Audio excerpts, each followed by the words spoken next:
अस्सलाम वालेकुम दोस्तों, आज के सियासतनामे में खुश आमदीद। मुझे उम्मीद है आप जहाँ भी होंगे खैर वाफिस से होंगे। आज 12 मई है और 12 मई पाकिस्तान में आज मदर्स डे मनाया जा रहा है।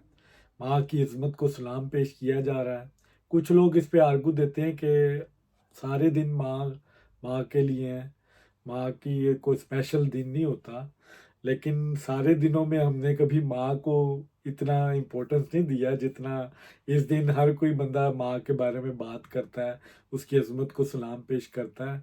तो मेरे ख्याल से कोई एक आधा दिन होना चाहिए जिसमें वाकई माँ की अज़मत को सलूट पेश किया जाए, उनकी खिदमात को, उनकी हमारे ऊपर जितने एहसानात हैं उसको किसी भी तरीके से आप हाईलाइट करें, थैंक्स बोलें और अप्रिशिएट करें।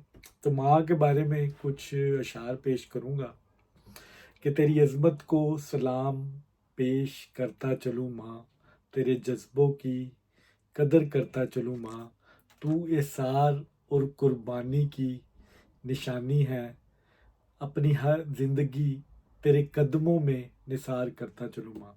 मेरे पास अल्फाज नहीं है माँ के बारे में बहुत ज़्यादा बयान कर सकूं, लेकिन माँ की अज़मत को जितना भी जो भी तारीफ़ें माँ के बारे में बोली जाएं वो कम है। अल्लाह ताला तमाम माँ बाप का साया हम पर ता क़यामत रखे। और जो माएँ, जिन दोस्तों की माएँ इस दुनिया से चली गई हैं, अल्लाह ताला उनके दर्जात बुलंद करे, उनकी कब्र की मंजिलें आसान करे। तो आज के सियासतनामे पे आते हैं। आज के सियासतनामे में आरिफ अलवी की बड़ी खबरें गूंज रही हैं कि उनको कोई बड़ा इंपॉर्टेंट टास्क मिल गया है, उस पर बात करेंगे। मरवत साहब को छुट्टी हो गई है, इस पर भी गुफ्तगू होगी।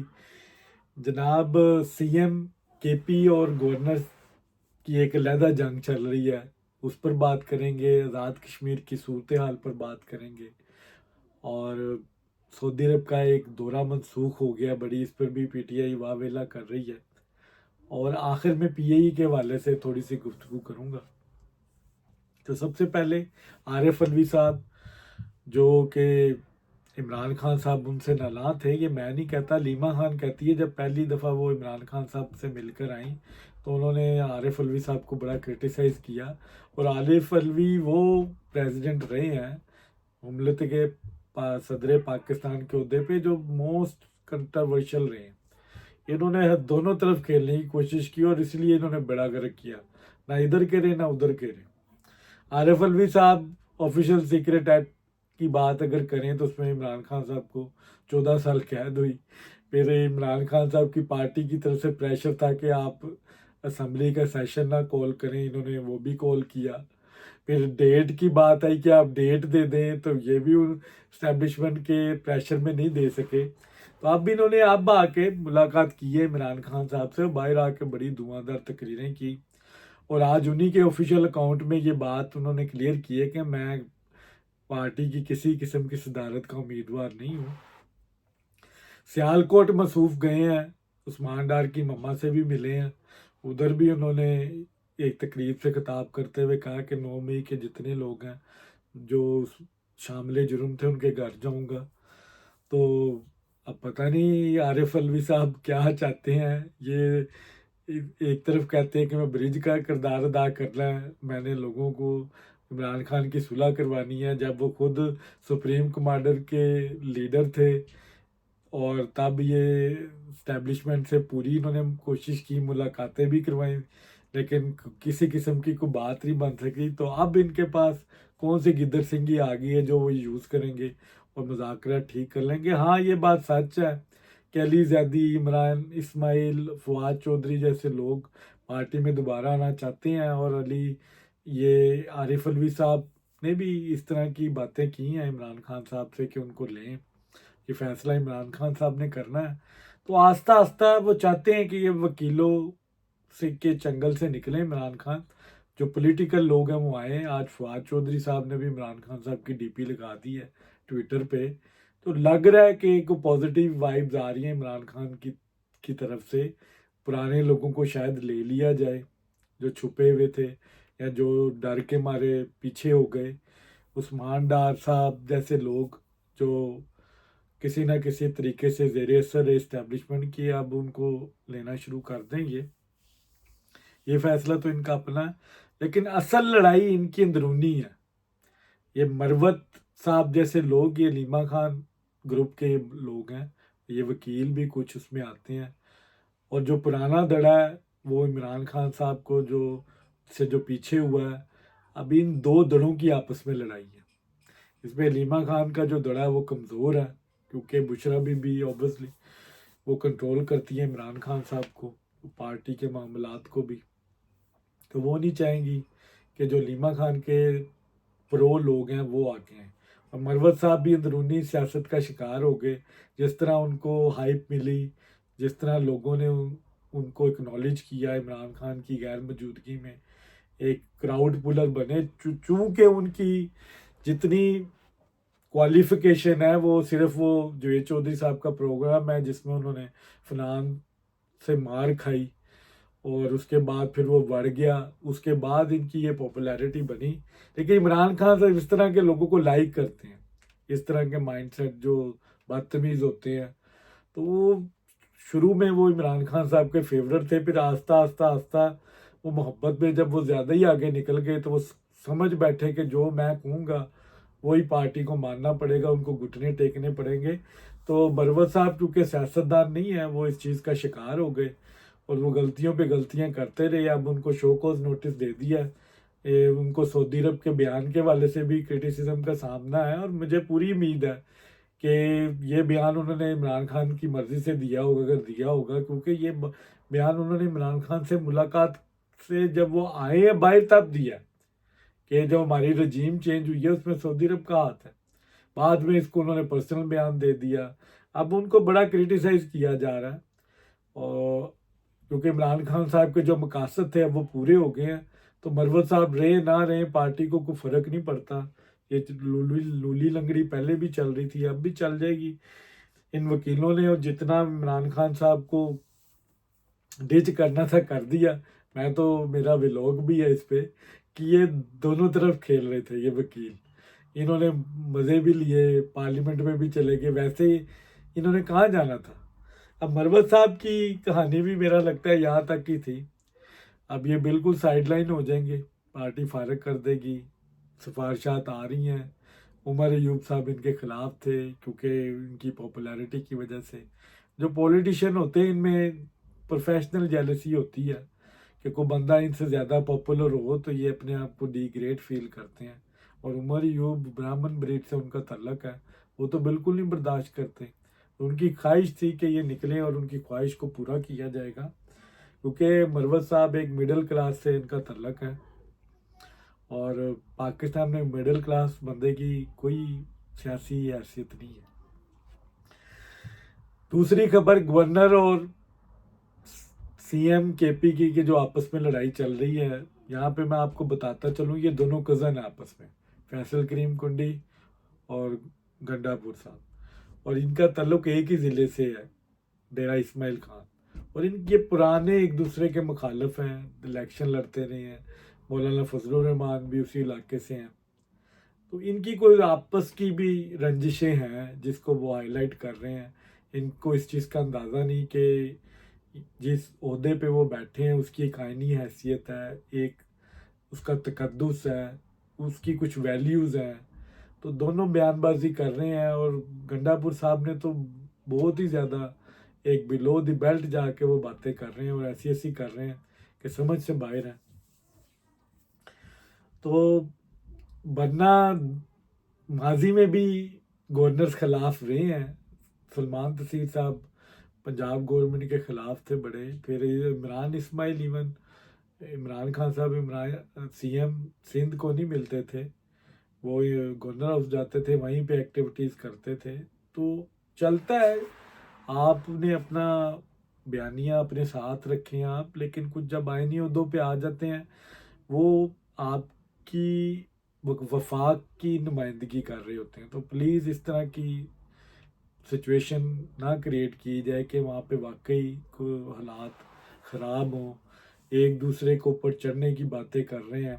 अब आज़ाद कश्मीर के अंदर जो हो रहा है, अगर देखा जाए, आज की जो मेरी तीसरी खबर है, ये पीटीआई के जितने नामवर अकाउंट्स हैं ना जो चल रहे हैं बैरून मुल्कों से, वो इस चीज़ को बड़ा हाईलाइट कर रहे हैं, जिससे लग रहा है कि पीटीआई प्रोपेगेंडा करना चाह रही है। वहाँ पे एक लोगों का एक पुरअमन मुतालबा था कि महंगाई के खिलाफ वो निकले बाहर, और उनकी अपनी रिजर्वेशंस थी। अब हमाद अजहर साहब ने जिस तरह उसको पोर्ट्रेट किया है कि जी हम पाक फौज उधर गई है कि जी ये मकबूजा कश्मीर तो आज़ाद नहीं कर सके, आज़ाद कश्मीर को आज़ाद करने चले हैं। अब यहाँ पे ये बात कहते हुए एज ए पाकिस्तानी मेरे रोंगटे खड़े हो जाते हैं कि हम किस तरह अपनी आर्मी के खिलाफ इस नफरत में चले जाएं कि हमें बैरूनी एजेंडा जो इंडिया में इस वक्त मोदी के लोग जो बातें कर रहे हैं, हम वो बातें कर रहे हैं। आप किस एजेंडे पर काम कर रहे हैं? आप अपनी फौज को गिराने के लिए दुश्मन के एजेंडे पर चले जाएंगे, फसादात करेंगे। अब जिस तरह का ट्रेंड 9 मई को निकला था, जो मुतारफ़ कराया गया, उसके बाद उस कोई कार्रवाई नहीं हुई, उनके निशाने इबरत नहीं बनाया गया।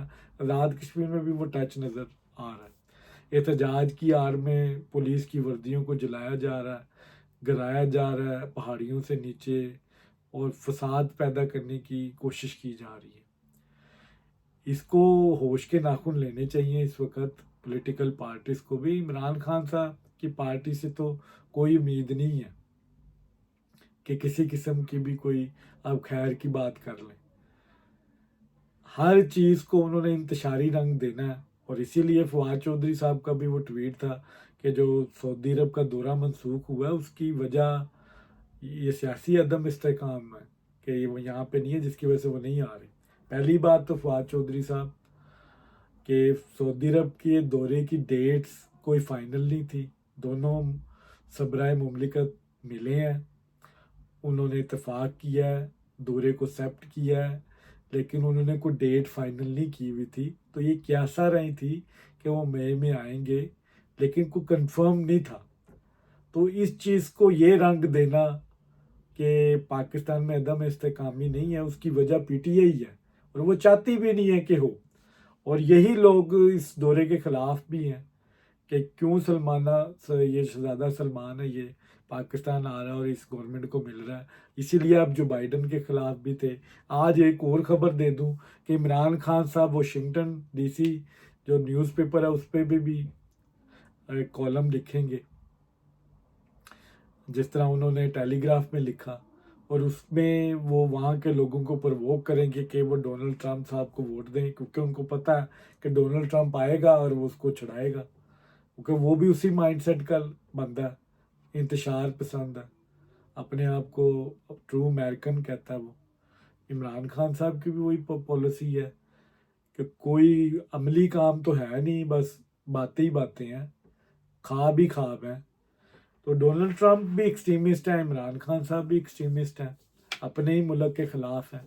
तो वो चाहते हैं कि जो बाइडन ना जीते, ये वाली पार्टी जीते, डोनाल्ड ट्रंप वाली, ताकि मेरी जान खलासी वो कराए, एक फ़ोन करे और मुझे उन्होंने जेल से उठा के वो बाहर फेंकना कि जा याशी कर। सऊदी अरब का दौरा भी इसीलिए ये मतनाज़ा बना रहे हैं। हालांकि ये खारजी मामलात के ऊपर कोई पॉलिटिकल पार्टी कभी भी कोई स्टांस नहीं लेती सिवाय पीटीआई के लोगों की। ठीक है, फवाद चौधरी साहब शायद अपनी नौकरी लेने के चक्कर में दोबारा पीटीआई की, तो इसीलिए वो गांदलूद बातें करते हैं, और ये उनका वतीरा है सियासत का। और इमरान खान साहब ऐसे लोगों को लाइक करते हैं जो बदतमीज़ होते हैं, वो अपने इर्द गिर्द रखते हैं। उनकी कोशिश होती है कि इस तरह के लोग रहें ताकि मुझे तकवीयत मिले। पीआईए आज की जो आखिरी खबर है वो पीआईए के हवाले से कि पीआईए रिस्टोर हो रही है, लेकिन जो यहाँ पे काबिले गौर बात है कि पीआईए को बर्बाद करने वाले उनके खिलाफ क्या एक्शन लिया। उनको बर्बाद करने वाले पीटीआई वाले हैं, इमरान खान साहब हैं। वो एक गवर्नर होते थे गुलाम सरवर, जिन्होंने एक बयान दिया असम्बली में कि जितने जो लाइसेंस है जो पायलट्स के पास हैं वो जाली है। चूंकि उसमें से 98% 99% ठीक थे, कोई एक बीच में 1% होगी नेग्लिजेंस, किसी को गलत इशू हुआ होगा, लेकिन उसने पूरी दुनिया में पाकिस्तान की, यकीन करें आपने, जागृताई करवाई। पाकिस्तान की फ़्लाइटें बैन हो गई। अब इंटरनेशनल सिविल एविएशन की मदद से वो सारे मुतालबात, सारे जो जो रिक्वायरमेंट्स जिसको पूरा किया गया, पीआईए को दोबारा रिस्टोर किया जा रहा है जिस तरह पहले फ़्लाइट्स आती थी। लेकिन उसकी वजह से जो नुकसान हुआ उसका जिम्मेदार कौन है, उसका तयन कौन करेगा? इस पर भी कोई रेफरेंस बनेगा? आप पर हमला, आपके ऊपर कोई हमलावर हो, उसकी तो दरखास्त दे दी जाती है, अदालतें भी सुनती हैं। जो मुल्क के ऊपर हमला करें, मुल्क के इदारों के ऊपर हमला करें, मुल्क के इदारों का बेड़ा गर्क करें, उसकी दरखास्त कौन देगा? उस पर रियासत कब एक्शन लेगी?